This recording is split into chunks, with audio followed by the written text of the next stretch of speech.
He was late again, racing through the wet streets of Chicago, clutching a cup of coffee that had gone cold an hour ago. Ethan had missed another interview, his third this week.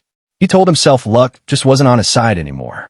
When he reached the corner, he saw her, an old woman standing in the rain, holding a paper bag that was falling apart. No umbrella, no coat, just staring at the traffic like she'd forgotten how to cross. He sighed. "I don't have time for this," he muttered. But something in her eyes made him stop.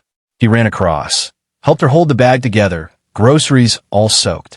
She smiled faintly, her hands trembling. "Thank you, dear," she said, her voice thin like wind through leaves. "You remind me of my son." Ethan smiled awkwardly.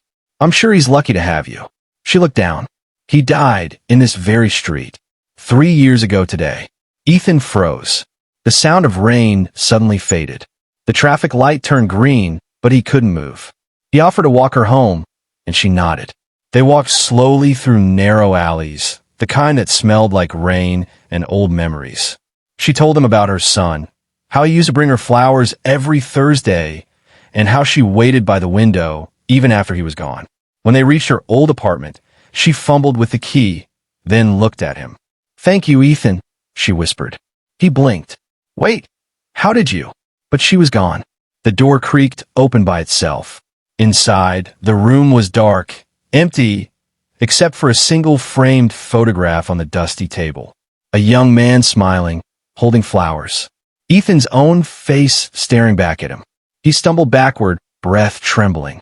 He looked at the street again. No sign of her, no footprints in the wet floor. Just silence. He looked down at the soaked paper bag still in his hand. The next morning, Ethan didn't chase interviews.